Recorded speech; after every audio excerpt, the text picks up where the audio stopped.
Good day, everyone. Today I am presenting my ethics presentation portfolio. We will be exploring a highly contemporary ethical issue through a classical lens, specifically conducting a deontological assessment of a student submitting entirely AI generated work for an academic assignment. Kingsley Nkanta is my name.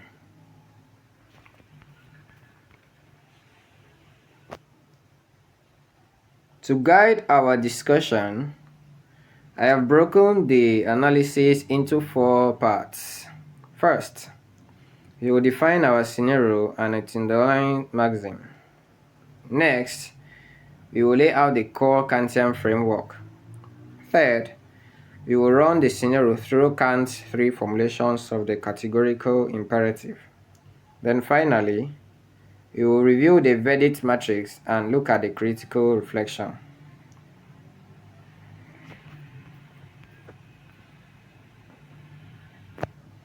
Before diving into the case, let's ground ourselves in modern deontology, founded by Immanuel Kant.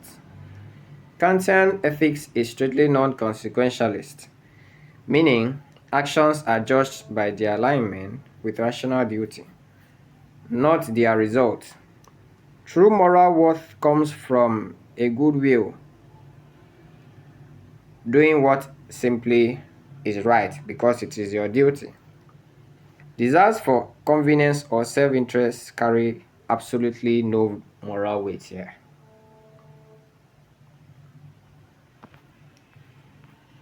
Now, let's define our specific dilemma.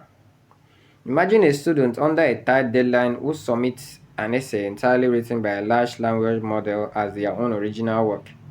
The subjective maxim or rule of volition guiding this act is I may submit machine-generated writing as my own personal work whenever it saves me time or guarantees a passing grade. Our question today is whether this rule can survive the rational scrutiny of the categorical imperative. Now let's look at Kant's first formulation, also known as the universal law. Kant's first formulation is the universal law principle. We must act only on maxims that we could reasonably want to become universal laws for everyone. To tell this, we look for two things. First, a contradiction in conception, meaning the rule destroys its own purpose, and a contradiction in the will, meaning a rational person could not logically want to live in such a world. Now, what happens when we test universalization here? If every student universally outsourced their essays to AI, the entire concept of academic grading will immediately collapse because grades will no longer signify actual human knowledge or effort. The cheating student relies on the fact that instructors think most work is genuine. Because universalizing this behavior destroys the very system it tries to exploit. It fails the test due to a clear contradiction in conception. Next, we'll look at the second formulation, humanity as an end. Kant commands us to treat human beings never merely as a temporary tool or means to an end, but always as an end in themselves. This means honoring the intrinsic dignity and rational capacity of others, rather than using them as passive instruments without their transparent consent. Now, applying these tests reveals three major issues. First, the student actively deceived the instructor, treating their professional labor and trust as a mere tool to get a credential. Second, it disrespects personal reason. Kant notes we have a duty to cultivate our own talents, and outsourcing thought to an algorithm actively devalues our own intellect. Then finally, It violates consent, as an evaluator cannot rationally agree to grade an algorithm under the guise of teaching a human student. Let's look at the third formulation. The third formulation is the kingdom of ends.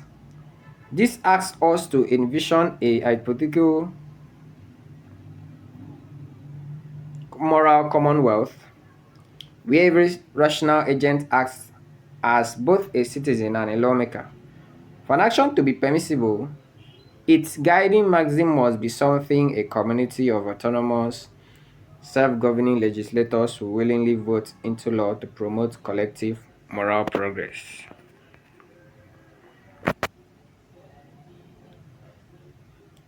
When testing the moral community, the maxim fails completely. No rational lawmaker in academic community will ever vote to legalize fraud, as it destroys the systemic trust and mutual contract of growth between teachers and students. Because this rule cannot coexist with a community that values truth, it is categorically rejected.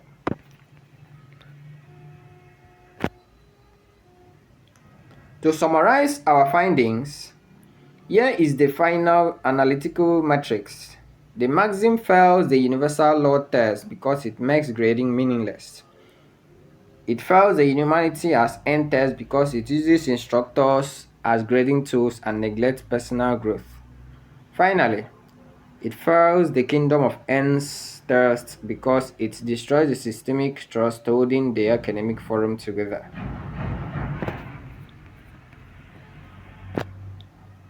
To conclude, I want to leave you with a critical question to consider. If an institution bypasses the need for trust altogether by implementing mandatory AI detection software, does submitting undetected AI work still violate Kant's formulations, or has the fundamental nature of the academic system shift, or has the fundamental nature of the academic system shifted?